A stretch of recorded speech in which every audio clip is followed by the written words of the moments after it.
Scam alert தான் சொல்லணும். எப்படிலாம் என்னை ஏமாத்தினாங்க, அதுல இருந்து நான் எப்படி வெளியே வந்தேன் அப்படிங்கறத இந்த வீடியோ சொல்ல போறேன். ஆர்டர் போட்டிருந்தது ஒண்ணுதான். பிளிப்கார்ட்ல மட்டும் ஒரே ஒரு சாரி ஆர்டர் போட்டிருந்தேன். பட் அதே ரேட்ல இன்னொரு சாரி வந்து கொடுத்துட்டு போயிட்டாங்க. அது தப்பான சாரின்னு சொல்லிட்டு நான் பிளிப்கார்ட்லயே வந்து ரிட்டர்ன் போட்டிருக்கேன் அப்படின்னு நான் சொல்றேன். ஸ்கிரீன்ஷாட்டா அனுப்புறாங்க. மெசேஜ் பார்த்துட்டு நிறைய பேர் எனக்கு தனியா பர்சனலா வந்து நிறைய மெசேஜ் பண்ணிருக்காங்க. நானும் இந்த மாதிரி ஏமாந்துட்டேன். இதுல மோஸ்ட்லி என்னன்னு பாத்தீங்கன்னா, ஹே गाइस, எல்லாருக்கும் வணக்கம். Welcome back to our channel. என்ன ஃபர்ஸ்ட் டைம் பாக்குறீங்க அப்படின்னா திஸ் இஸ் மூன் ஹியர். நம்ம சேனலை சப்ஸ்கிரைப் பண்ணலனா சப்ஸ்கிரைப் பண்ணி வச்சுக்கோங்க. பக்கத்துல இருக்க பெல் ஐகானை கிளிக் பண்ணி ஆல்னு கொடுத்துக்கோங்க. அப்பதான் நான் அடுத்து போடக்கூடிய வீடியோஸ் எல்லாமே அவங்க வந்து சேவ். ஸோ இன்னைக்கு எதை பத்தி பார்க்க போறோம்னு பாத்தீங்கன்னா, ஒரு ஸ்கேம் அலர்ட் தான் சொல்லணும். ஆன்லைன்ல ஆர்டர் பண்ற எல்லாருக்குமே இந்த மாதிரி மோஸ்ட்லி நடக்கிறதுக்கு சான்ஸ் இருக்கு. ஏன்னா நானுமே இதை எக்ஸ்பெக்ட் பண்ணல. எப்படிலாம் என்னை ஏமாத்தினாங்க, அதுல இருந்து நான் எப்படி வெளியே வந்தேன் அப்படிங்கறத இந்த வீடியோ சொல்ல போறேன். இது தெரியாம நீங்க ஆன்லைன் ஆர்டர்ஸ் கண்டிப்பா எடுக்கவே செய்யாதீங்க, ஆன்லைன் பண்ணவே செய்யாதீங்க. ஒரு சில ஆப்ஸ் மட்டும் தான் இந்த மாதிரி இருக்கு. என்னன்னு பாக்குறதுக்கு முன்னாடி வீடியோக்குள்ள போலாம்.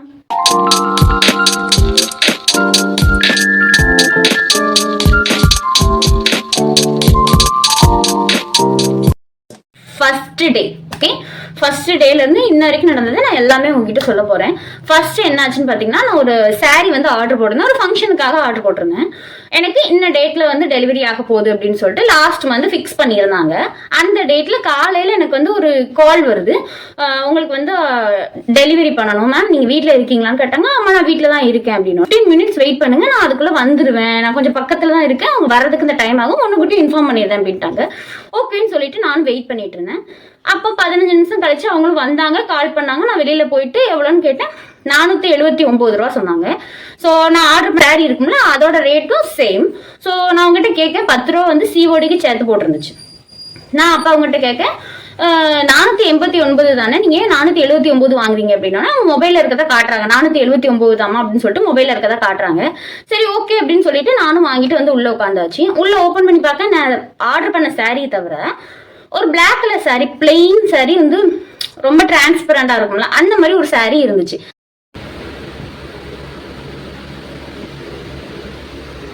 அது சாரின்னு சொல்லாமா இல்ல வந்து வெறும் துணின்னு சொல்லாமான்னு எனக்கு சத்தியமா தெரியல. பட் அது பாக்குறதுக்கு அப்படிதான் இருந்துச்சு. நெக்ஸ்ட் என்னன்னு பாத்தீங்கன்னா, கொஞ்ச நேரம் கழிச்சு நான் ரிட்டர்ன் போடுறேன். அதை ஓபன் பண்ணி நம்ம யூடியூப்புக்காக அந்த வீடியோ எடுத்துட்டு நான் ரிட்டர்ன் போடுறேன். ரிட்டர்ன் போடும்போது பிளிப்கார்ட்ல நான் ஆர்டர் பண்ணியிருந்தேன். பிளிப்கார்ட்ல ஆர்டர் பண்ணிருக்கும் போது அதுலயே இப்ப நான் ரிட்டர்ன் போடுறேன். ரீசன் கேட்காங்க, கம்ப்ளீட்லி ராங் ப்ராடக்டா இருக்கு அப்படின்னு சொல்லிட்டு நான் ரிட்டர்ன் வந்து அப்ளை பண்ணிட்டேன். ஸோ பிளிப்கார்ட் எனக்கு ஓகே சொல்லிட்டு ஒரு 30 minutes கழிச்சு எனக்கு ஒரு கால் வருது. கால் வந்துட்டு மேம் நான் டெலிவரி மேம் வெளியில நிக்க வாங்க அப்படின்னாங்க. வெளியில போய் கேட்க அவங்களோட பிளிப்கார்ட் ஆர்டர் இருந்தாங்க அப்படின்னு. எனக்கு ஒண்ணுமே புரியல. இப்பதான் நம்ம வாங்கணும், இப்ப இது என்னது அப்படின்னு கேட்க, அதே சாரி நான் ஆர்டர் பண்ண சாரி அப்படியே டிரான்ஸ்பரண்ட் கவர்ல எனக்கு கிளியரா தெரியுது. ஸோ தெரிஞ்ச உடனே நான் அதை வாங்கிட்டு என்ன பண்ணேன்னு தெரியல. பட் நான் அவங்ககிட்ட அந்த செகண்டா வந்து delivery man, Flipkart delivery man இருப்பாங்களா, அவங்ககிட்ட கேட்கேன். எனக்கு இந்த மாதிரி இதுக்கு முன்ன வந்துச்சு, நான் என்ன பண்ணேன்னு தெரியல. நான் ஆர்டர் போட்டிருந்தது ஒண்ணு தான். பிளிப்கார்ட்ல மட்டும் ஒரே ஒரு சாரி ஆர்டர் போட்டிருந்தேன். பட் அதே ரேட்ல இன்னொரு சாரி வந்து கொடுத்துட்டு போயிட்டாங்க. அது தப்பான சாரின்னு சொல்லிட்டு நான் பிளிப்கார்ட்லயே வந்து ரிட்டர்ன் போட்டிருக்கேன் அப்படின்னு நான் சொல்றேன். அவங்க என்ன சொல்லிட்டாங்கன்னு கேட்டீங்கன்னா, இந்த சாரி உங்களுக்கு வேணுமா அப்படின்னா பைசா கொடுத்து வாங்கிக்கோங்க, அப்படி இல்லைன்னா வேண்டாம்னா சொல்லிருங்க, நான் கொண்டு போயிருவேன், எனக்கு பிரச்சனையே இல்லை அப்படிங்கிற சொல்லிட்டாங்க. பட் நான் அதை ஆசையா ஆர்டர் பண்ணியிருந்தேன் அப்படிங்கறதுனால ஓகே நம்ம வாங்குவோம் சொல்லிட்டு 489 சிஓடி சேர்த்து அவங்க ரேட் கேட்டாங்க. 490 ரூபா கிட்ட நான் கொடுத்தேன். ஆனா எனக்கு ஒரு விஷயம் மட்டும் புரியல. அவங்ககிட்ட வாங்கிட்டு வந்துட்டேன், ரிட்டர்ன் எதுல போய் பண்ணேன்னு தெரியல. எனக்கு சுத்தமா பிளாங்க். என்ன பண்ணன்னு யோசிச்சுட்டு இருக்கும் போது எனக்கே தோணுச்சு, நம்ம வந்து ஃபர்ஸ்ட் டெலிவரி மேன் இருக்காங்களா, அவங்ககிட்ட கால் பண்ணி கேட்போம், இப்படி வந்துட்டு இது என்ன பண்ண, ஒருவேளை அவங்ககிட்ட ரிட்டர்ன் பண்ண முடிஞ்சா நம்ம பண்ணிடுவோம் அப்படிங்கிறதுக்காக நான் அவங்களுக்கு கால் பண்ணேன். அவங்களுக்கு கால் பண்ணி கேட்டோன்னே அவங்க என்ன சொன்னாங்கன்னா, க்ளோரோட ஆப், அதாவது அமேசானோட சைடு கம்பெனின்னு நினைக்கிறேன், மோஸ்ட்லி எனக்கு தெரியல. அந்த ஆப்பை இவங்க சொன்னதுக்கு அப்புறமா தான் நான் இன்ஸ்டாலே பண்ணேன். அந்த ஆப்ல இருந்து உங்களுக்கு ஒரு பார்சல் வந்திருக்குமா அப்படின்னாங்க. நான் அப்ப கேட்டேன், நான் பிளிப்கார்ட்ல மட்டும் தான் ஆர்டர் போட்டிருந்தேன், இதுல நான் ஆர்டரே போடல, எனக்கு எப்படி வந்துச்சுன்னு தெரியல அப்படின்னோடனே அந்த டெலிவரி மேன் என்ன சொன்னாங்கன்னா, நீங்க அந்த க்ளோரோட ஆப் இன்ஸ்டால் பண்ணிட்டு அதுலயே போயிட்டு ஹெல்ப் கஸ்டமர் கேர் அந்த மாதிரிலாம் இருக்கும்ல, அதுல போயிட்டு நீங்க வந்து கம்ப்ளைண்ட் ஃபைல் பண்ணுங்க அப்படின்னாங்க. எனக்கு சரி ஓகே அதை கூட பண்ணிடலாம் அப்படிங்கிற மென்டாலிட்டியில அவங்ககிட்ட கேட்கும்போது அவங்க என்ன சொல்லிட்டாங்கன்னா, அதுக்கு நான் என்னமோ பண்ண முடியும், என்னோட வேலை என்னன்னு பாத்தீங்கன்னா உங்களுக்கு டெலிவரி பண்ணணும், அதை நான் பண்ணிட்டேன், மற்றபடி எனக்கு எந்த விஷயமே தெரியாதுன்ட்டாங்க. அதுவும் ஒரு ரீசன் கரெக்ட் தான். ஸோ நெக்ஸ்ட் என்ன பண்ணணும்னு யோசிச்சுட்டு இருக்கும்போது அந்த ஆப்பை இன்ஸ்டால் பண்ணி அதில் பார்க்க 90 டேஸ்க்கு அதுல ஒண்ணுமே இல்லை, ஒரு ஆர்டருமே இல்லைன்னு அந்த ஆப்லயே காட்டுது. அப்ப நான் எதுல போய் ரிட்டர்ன் பண்ண முடியும் நீங்களே சொல்லுங்க. சத்தியமா எனக்கு பிளானிங்கே இல்லை. ஸோ யோசிச்சுக்கிட்டே இருக்கும் போது என்ன பண்ணலாம்னு யோசிச்சுட்டே இருக்கும் போது நல்லா தெரிஞ்சுட்டு இது வந்து ஃப்ளிப்கார்ட்ல இருந்தா என்னோட அட்ரஸ் வந்து லீக் ஆயிருக்கு. ஏன்னு கேட்டீங்கன்னா இது வரைக்கும் நான் வந்து நிறைய ஆப் யூஸ் பண்ணியிருக்கேன். மீஷோ, மிந்த்ரா, ஃப்ளிப்கார்டு, நைகா, பர்பிள், அமேசான் இது எல்லாமே என்கிட்ட இருக்கு. பட் நான் இதை மோஸ்ட்லி யூஸ் பண்ணாததுன்னா அமேசான் யூஸ் பண்ணதே கிடையாது. இது வரைக்கும் நான் அட்ரஸ் கூட இதில் சேவ் பண்ணது கிடையாது. நெக்ஸ்ட் பர்பிள் வந்து ஆர்டர் போடுற அளவுக்கு வந்திருக்கேன். பட் ஆஃபர் இல்லாததுனால நான் வந்து அதில் யூஸ் பண்ணாம வச்சிருக்கேன். சரி ஓகேன்னு சொல்லிட்டு எல்லாத்துல இருந்து அட்ரஸ் எடுத்து பார்க்கேன். எதுலையுமே இதுல இருக்க அட்ரஸ் இல்லை. நான் ஃப்ளிப்கார்ட்ல கொடுத்த அட்ரஸ் மட்டும் அப்படியே இதுல காப்பியா இருக்கு. அப்ப நல்லா தெரிஞ்சுட்டேன் இது வந்து ஃப்ளிப்கார்ட்ல இருந்தா இது லீக்கேஜ் ஆயிருக்கு. நம்மளோட அட்ரஸ்ங்கிறது டேட்டா வந்து இதுல இருந்தா கலெக்ட் பண்ணப்பட்டிருக்கு அப்படிங்கறத நான் ஃபிக்ஸ் பண்ணிட்டேன். அடுத்து இது வேற ஆப்ஷனே கிடையாது. அதுல இருந்து என்ன பண்ணலாம் அப்படின்னு யோசிச்சுட்டு இருக்கும் போது தான் எனக்கு ஒரு ஐடியா வந்துச்சு. நம்ம கூகுள்ல போய் சர்ச் பண்ணி பார்ப்போம். குளோரோட ஆப்புங்கிற அந்த வெப்சைட் இருக்கும்னா அதில் போயிட்டு நம்ம வந்து சர்ச் பண்ணி பார்க்கணும் அப்படின்னு பார்த்தா கூகுளில் போய் சர்ச் பண்ணும் போதும் டைரெக்டாக அந்த ஆப் தான் ஓப்பன் ஆகுது. அந்த ஆப்பே இல்லைனாலுமே அதை அன்இன்ஸ்டால் பண்ணிட்டனாலுமே அதோட கஸ்டமர் கேர் தான் ஓப்பன் ஆகுது. அதுலேயும் ஒரு ஆர்டருமே இல்லை. நீங்கள் எப்படி ரிட்டர்ன் பண்ணுவீங்கன்னு தான் கேட்கு. என்ன பண்ணன்னு தெரியல. ஸோ நெக்ஸ்ட் என்ன யோசிச்சுட்டே இருக்கும் போது கூகுளில் திரும்பி தேடிட்டே இருந்தேன். அப்போ கீழே வந்து குளோரோடோட .com வெப்சைட் ஓப்பன் ஆச்சு. தனியா அது மட்டும் சம்திங் வேற மாதிரி இருந்துச்சு. அது இமெயில் அட்ரஸ் மாதிரி இருந்துச்சு. ஸோ நான் அதுல போய் கம்ப்ளைண்ட் ஃபைல் பண்ணேன். எனக்கு இந்த மாதிரி தப்பான ஒரு ஆர்டர் வந்திருக்கு, நான் இது வரைக்கும் இந்த ஆர்டர் நான் பார்க்கவே இல்லை அப்படின்னு சொல்லிட்டு.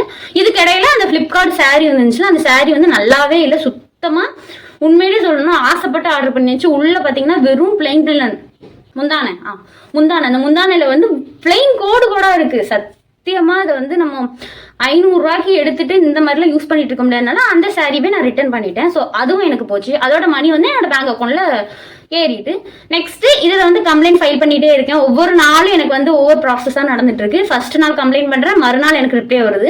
கொஞ்சம் வெயிட் பண்ணுங்க, உங்களோட உண்மையிலேயே வந்து அந்த ப்ரைஸ் டீட்டெயில் என்ன ப்ராடக்ட் வந்துச்சு அப்படிங்கிறத எங்களுக்கு ஸ்கிரீன்ஷாட் அனுப்பிவிடுங்கன்னாங்க. ஓகே நான் அனுப்பிவிடுறேன். அதுக்கு அடுத்த நாள் வந்து எனக்கு ரிப்ளை வருது, சாரி மேம் வந்து நாங்கள் வந்து ரிட்டர்ன் எடுத்துக்கிடுவோம் அப்படிங்கிற மாதிரி வந்துச்சு. ஸோ அதுக்குல இருந்து ஒரு 2 நாள் கழிச்சு எனக்கு ரிட்டர்ன் எடுக்கிறதுக்காக ஆள் வந்தாங்க. அப்போ அதுக்கு முந்தின நாள் வந்து பேங்க் டீட்டெயில்ஸ் எல்லாமே கேட்டிருந்தாங்க. எனக்கு சீரியஸ்லி எனக்கு வந்து பேங்க் அக்கௌண்ட் டீட்டெயில்ஸ் எல்லாத்தையுமே அவங்ககிட்ட ஷேர் பண்ணணுமான்னு எனக்கு தெரியல. ஏன்னா ஃப்ளிப்கார்ட் வந்து கிளியரா தெரியுது என்னோட டேட்டாவை அவங்க தான் வந்து இவங்களுக்கு ஷேர் பண்ணியிருக்காங்கன்னு. ஏன்னா நான் சாரீ போட்டிருக்கிறது ஃப்ளிப்கார்ட்ல மட்டும்தான். அதே சாரீ ரேட்டுக்கு அந்த ஃப்ளிப்கார்ட்ல ஆர்டர் போடுற சாரீக்கு முன்னவே இதை வந்து கொடுத்துட்டு போறாங்க. ஸோ ஃபுல்லா ஸ்கேம் கிளியரா தெரியுது. இது வரைக்கும் இந்த மாதிரி நான் விஷயங்களை பார்த்ததே கிடையாது. ஸோ ஜாலியா இருக்கும். ஆன்லைன் ஆர்டர்ஸ்னா என்ன, நம்ம நேரில் பார்த்து வாங்குறத விட நம்ம வந்து ரேட்டு கம்மியாகவும் நல்ல பொருள் வாங்கலாம், பார்த்து கொஞ்சம் செலக்ட் பண்ணி எடுத்து நல்ல பொருள் வாங்கலாங்கிறத நான் ஃபிக்ஸ் பண்ணிட்டு இருந்தேன்.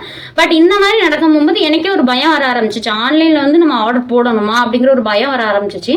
ஸோ கிளியரா தெரியுது என்னன்னு கேட்டீங்கன்னா ஃப்ளிப்கார்ட்ல இருந்து என்னோட டேட்டா வெளியில போயிருக்கு. அதே அந்த சாரீ வர்றதுக்கு முன்னக்கூட்டியே இவங்க வந்து அந்த சாரியை டெலிவரி பண்ணிட்டு போயிட்டாங்க. ஸோ நம்ம என்ன நினைப்போம், ஃபர்ஸ்ட் ஒரு ஆர்டர் வந்தோடனே அப்படியே அவங்க கேட்காங்க எந்த ஆப்ல ஆர்டர் போட்டீங்கன்னு கேட்காங்க. ஃப்ளிப்கார்ட்ல ஆர்டர் போட நான் உண்மைதான் சொன்னேன். அவங்க சொல்லிட்டாங்க அப்படியேமா ஓகேமா அப்படின்னு சொல்லிட்டு என் கையில கொடுத்துட்டு போயிட்டாங்க. ஆனா இதுல என்னோட ஃபால்ட் என்னன்னு கேட்டீங்கன்னா ஃப்ளிப்கார்ட் கவர் மோஸ்ட்லி நம்ம வந்து மீஷோல ஆர்டர் போட்டிருக்கேன், நிறைய மீஷோல ஆர்டர் போட்டிருக்கேன். அப்ப அந்த கவர் வந்து பிளெயினா இருக்கும், பார்சல் கவர் மாதிரி தான் இருக்கும். பட் ஃப்ளிப்கார்ட்ல வந்து அவங்களோட நேமே மென்ஷன் பண்ணிருக்குங்கிறது எனக்கு தெரியல. ஸோ நான் அதை தெரியாம வாங்கி வச்சுட்டேன். சரி ஃப்ளிப்கார்ட்டுங்கிறனால இந்த பிரச்சனை இல்லை, பட் மீஷோல இந்த பிரச்சனை வரும்போது நீங்க ஒரு ஆர்டர் பண்ணிருக்கீங்க அப்படின்னா அதே ரேட்டுக்கு அதுக்கு முன்னக்கூட்டியே ஒரு ஆர்டர் வந்து உங்களுக்கு டெலிவரி பண்ணிட்டு போயிட்டாங்க. அப்ப நீங்க அடுத்த ஆர்டர் வரும்போது இந்த ஆர்டர் அந்த ஆப்லயே இல்லை அப்படின்னா என்ன பண்ணுவீங்க? திங்கிட். அப்படிதான் சீரியஸ்லி எனக்கு இருந்துச்சு. மெயிலும் வந்துச்சு, ரிட்டர்ன் எடுத்துட்டு போனா 2 நாள்லயே உங்களுக்கு அமௌண்ட் ஏறிடும் அப்படிங்கிற மாதிரி எனக்கு சொல்லியிருந்தாங்க. சரின்னு சொல்லிட்டு ரிட்டர்ன் எடுத்துட்டு போயிட்டு 2 நாள் வெயிட் பண்ணேன். கரெக்டா 2வது நாள் ஈவினிங் வந்து எனக்கு அமௌண்ட் ஏறிட்டு 479 ரூபா கரெக்டா ஏறிட்டு. பட் எனக்கு லக் இருந்தனால ஏறிட்டு. இது ஒரு குட்டி அமௌண்ட் இருந்தாலுமே அவங்க வந்து எனக்கு கரெக்டா ரெஸ்பான்ஸ் பண்ணி என்னோட ரிட்டர்ன் ஆர்டரை கண்டிப்பா எடுத்துக்கிட்டாங்க. சில கம்பெனிஸ் வந்து எடுக்க மாட்டாங்க. அதுக்காக குளோரோட ஆப்பையும் நான் வந்து பாசிட்டிவாலாம் சொல்ல மாட்டேன். ஏன்னா நான் கேட்காத பொருளை என் பேருக்கு அனுப்பி வச்சிருக்காங்க. அதுவே பெரிய ஃபால்ட். அது தெரியாம அனுப்புனான்னு சொல்லலாம். தெரியாம எப்படி அனுப்ப முடியும்? நான் ஆர்டரே அந்த ஆப்ல வந்து பிளேஸ் பண்ணல. அப்படிங்கும் போது எப்படி என்னோட நேம்ல என்னோட அட்ரஸுக்கு அந்த பார்சலை அவங்க அனுப்பிட முடியும்னு எனக்கு தெரியல. அந்த மணி எல்லாம் எரிச்சு ப்ராப்ளம் சால்வ். ஸோ அதுக்கப்புறமா தான் இந்த வீடியோ எல்லாத்தையுமே உங்களுக்கு நான் ஷேர் பண்றேன். இதே மாதிரி என்னோட ஃப்ரெண்டு வந்து இன்ஸ்டாகிராம்ல ஒரு ஃபோன் கேஸ் ஆர்டர் போட்டிருக்கா. அது எப்படி இருக்குன்னு பாத்தீங்கன்னா அந்த ஐடிக்குள்ள செக் பண்ண உடனே ஹைலைட்ஸா இருக்கும். ஃபுல்லா வந்து ரிவ்யூஸ் பத்தி சொல்லியிருக்காங்க. அவங்க ஆல்ரெடி ஆர்டர் பண்ண ப்ராடக்ட், அதுக்கு கஸ்டமர் கொடுத்த ரிவ்யூஸ் எல்லாமே வச்சிருக்காங்க.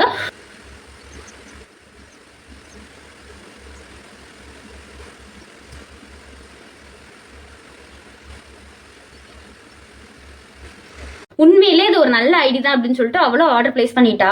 பிளேஸ் பண்ணதுக்கு அப்புறமா தான் தெரியுது, அவங்க என்ன சொல்லியிருந்தாங்கன்னா ஒரு 15 days வரைக்கும் வெயிட் பண்ணுங்க மேம், நான் உங்களுக்கு வந்து ரெடி பண்ணிட்டு கொடுத்துருவோம் அப்படின்னு இருக்காங்க. பட் 15 days ஆச்சு, அதுக்கப்புறம் 1 month ஆச்சு, அவங்க ரிப்ளைவே இல்லை. ஸோ இவ கோவப்பட்டுட்டு அங்கே கேட்கும் போகும்போது அவங்க வந்து எங்களோட மாம் வந்து அந்த கம்பெனி ரன் பண்ணுவாங்களா, அவங்களோட அம்மா வந்து இறந்துட்டாங்க அப்படின்னு சொல்லிட்டு ஏதோ ஒரு வாட்ஸ்அப் ஸ்கிரீன்ஷாட்டா அனுப்புறாங்க. அதுல என்ன பிரச்சனை அப்படின்னா, மெசேஜ் பண்ற மாதிரி அந்த ஐடி வச்சிருப்பாங்கல்ல கம்பெனிக்காரங்க, அவங்களே வேர் இஸ் மை ஆர்டர்னு கேட்கும் போது அந்த சைட்ல இருந்து மை மாம் வாய்ஸ் பாஸ்ட் அவேன்னு வருது. ஸோ அப்படியே கம்ப்ளீட்டா சேஞ்ச். ஸோ அப்பவுமே ஃபிக்ஸ் பண்ணியிருக்கணும் அவ, இருந்தாலும் கொஞ்சம் வெயிட் பண்ணி பார்ப்போம் அப்படின்னு சொல்லிட்டு விட்டாச்சு. அதுக்கப்புறமா கொஞ்ச நாள் கழிச்சு தான் அவளுக்கு தெரியுது அவ வந்து ஏமாந்துட்டா அப்படின்னு சொல்லிட்டு. அதே அக்கௌண்ட்ல போயிட்டு இவ வந்து திஸ் இஸ் ஃபேக்னு சொல்லிட்டு மெசேஜ் போடும். அந்த மெசேஜை பார்த்துட்டு நிறைய பேர் எனக்கு தனியா பர்சனலா வந்து நிறைய மெசேஜ் பண்ணியிருக்காங்க, நானும் இந்த மாதிரி ஏமாந்துட்டேன். இதுல மோஸ்ட்லி என்னன்னு பாத்தீங்கன்னா பொண்ணுங்க தான் இந்த மாதிரி போன் கேஸ் ஆர்டர் எல்லாம் கொடுக்குறாங்க. கொஞ்சம் திங்க் பண்ணி பாருங்க, நீங்க அந்த 300 ரூபாய் நினைக்காது, அந்த 300 ரூபாய ஆன்லைன்ல நம்ம வந்து பண்றதுக்கு நமக்கு தெரிஞ்ச நியர்மி ஷாப்ல ஒரு 350 ரூபாய்க்கு நீங்க பண்ணிருந்தீங்கன்னா ரொம்ப ஈஸியா இருந்திருக்கும், டக்குனு கிடைச்சிருக்கும். ஃபர்ஸ்ட் எனக்குமே சொல்லும் போது ஆன்லைன் ஆர்டர்ஸ் அப்படிங்கும் போது தான் இருந்துச்சு. பட் இந்த மாதிரிலாம் நடக்கிறத பார்க்கும் போது தான் நமக்கு வந்து நம்ம நேர்லயே வாங்கிக்கலாமோ. ஏன்னா இப்போ நான் 500 ரூபா பொருளுக்கு கூட 500 ரூபா கொடுத்துருக்கேன். அந்த மாதிரி மெயில் பண்ணல அப்படின்னா எனக்கு போனோம் அந்த கருப்பு துணியை மட்டும்தான் நான் வச்சுட்டு இருக்கணும். ஸோ இது நிறைய பேர் பண்ணுவாங்களா, வந்த உடனே என்ன பண்ணன்னு தெரியாம அழுதுட்டு அவ்வளவுதான் பாத்துக்கலாம். இது ஒரு 500 ரூபாய் இருக்க போய் ஓகே, நீங்க ஒரு 10,000 ரூபாய் பொருள் ஆர்டர் பண்ணிக்கிங்க, அதே 10,000 ரூபாய் பொருள் உங்களுக்கு முன்னாடி வந்திருக்கு, நீங்க அதை வாங்கிட்டு திரும்பி உங்களுக்கு 10,000 ரூபாய் பொருள் வந்துச்சு அப்படின்னா சத்தியமா 20,000 ரூபாய் சுத்தமா முடியாது. ஸோ கொஞ்சம் திங்க் பண்ணுங்க, நல்லா கிளியரா அந்த ஆர்டர் வந்து உங்களுக்கானதா, எந்த ஆப்ல இருந்து வந்திருக்கு. மோஸ்ட்லி நம்ம இது யோசிக்கவே மாட்டோம், எந்த ஆப்ல இருந்து வந்திருக்கு நம்ம கேட்கறதே கிடையாது. நமக்கு என்ன தோணும்னா நம்ம ஒரு ஆர்டர் பண்ணிருக்கோம், அந்த ஆர்டர் தான் வந்திருக்கு அப்படின்னு தோணும். இனிமே நீங்க ஆர்டர் வந்து வாங்கும் போது அது எந்த ஆப்ல இருந்து வந்திருக்கு, என்ன ரேட்டு, எல்லாத்தையுமே கிளியரா கேட்டு வாங்க. ஒருவேளை அவங்க முன்னாடியே நீங்க ஓபன் பண்ணி பார்க்கறனாலுமே ஓபன் பண்ணி பார்த்துருங்க. எக்ஸ்ட்ரா ஒரு 30 ரூபா கேட்பாங்க ஃபிளிப்கார்ட்லனா. பட் நமக்கு ஒருத்தான பொருள் வேணும்னா நம்ம அது அமௌண்ட் வந்து கொடுத்துதான் ஆகணும். ஸோ அப்படி உங்களுக்கு வேண்டாம் அப்படின்னா நீங்க நேர்லயே நீங்க வந்து ஆர்டர் பண்ணி பார்க்கலாம். நேர்ல வந்து கிடைக்கவே செய்யாது, எனக்கு வேற வழியே கிடையாது, நான் ஆன்லைன்ல மட்டும் தான். இப்ப சீரம், நம்ம டெர்மாக்கு சீரம் எடுத்துக்கிட்டோம்னா அது கண்டிப்பா நேர்ல கிடைக்கிறதுக்கு சான்ஸ் கிடையாது. சில கடைகள்ல இருக்கலாம், பட் வந்து டைம் ஆகி நாளாகி அந்த மாதிரி இருக்கும். பட் நீங்க வந்து சீரம்லாம் ஆன்லைன்ல தான் கண்டிப்பா ஆர்டர் பண்ணி ஆகணும். அப்படிங்கும் போது வேற ஆப்ஷன் கிடையாது, நம்ம ஆன்லைன்ல தான் ஆர்டர் பண்ணி ஆகணும். இப்ப இன்னொரு விஷயம், பிளிப்கார்ட்லயே சீரம் வந்து என் ஃப்ரெண்ட் ஆர்டர் பண்ணியிருக்கா, அது வந்து ஒயிட் கலர்ல தானே இருக்கணும், பெட்ரோலியம் கலர்ல வந்திருக்கு. ஸோ இப்படிலாம் நடக்கும்போது ரிட்டர்ன் மட்டும் தான் நம்மளால பண்ண முடியும். இப்போ வந்து நிறைய ஆஃபர் போயிட்டு இருக்கிறதுனால இந்த மாதிரி விஷயங்கள் நிறைய நடக்குது. ஸோ நீங்க ரொம்ப கேர்ஃபுல்லா இருந்துட்டு ஆன்லைன் ஆர்டர்ஸ் எல்லாமே எடுங்க. இந்த வீடியோ அதுக்காக தான் முக்கியமா ஒன்னே ஒன்று தான் யோசிச்சேன், நம்ம இந்த மாதிரி பட்டிருக்கோம், இது வந்து எனக்கு ஒரு லெசன் தான், கண்டிப்பா இது ஒரு லெசன். இந்த மாதிரி உங்களுக்கும் நடந்திருக்கலாம், இல்ல இதுல வந்து ஏதாவது ஒரு டவுட்ஸ் இருந்துச்சு அப்படின்னா நீங்க கமெண்ட் பண்ணுங்க, அதை வந்து உங்களுக்கு நான் கிளியரா எக்ஸ்பிளைன் பண்ணிடுறேன். ஏன்னா நிறைய விஷயங்கள் நான் சொல்லணும்னு நினைச்சிருக்கலாம், நான் மறந்து போயிருக்கலாம். ஒருவேளை இது இப்படின்னா அது அப்படியா இருக்குமோ, ஏன்னா நம்ம இந்த காலத்துல யாரையுமே நம்ப முடியாது. நான் இப்போ உங்கள்கிட்ட ஒரு விஷயம் சொல்றதுனாலுமே அது உண்மையா இருக்கான்னு நீங்க கன்ஃபார்ம் பண்ணிக்கணும்ல, அதுக்காக தான். உங்களுக்கு இந்த வீடியோ பிடிச்சிருந்துச்சுன்னா லைக் பண்ணிட்டு இந்த மாதிரி உங்க ஃப்ரெண்ட்ஸுக்கு யாருக்காவது தெரியப்படுத்தணும், அவங்களும் முன்னெச்சரிக்கையா இருக்குன்னு நினைச்சீங்கன்னா அவங்களுக்கும் ஷேர் பண்ணி விடுங்க. வீடியோஸ்லாம் உங்களுக்கு தேவைப்படுது, இல்லை என்னோட எக்ஸ்பீரியன்ஸை ஷேர் பண்ற மாதிரி உங்களுக்கு எந்த வீடியோ தேவைப்படுதுங்கிறத மறக்காம கமெண்ட் பண்ணுங்க. இதே மாதிரி ஒரு சூப்பரான யூஸ்ஃபுல்லான வீடியோல உங்களை பார்க்குறேன்.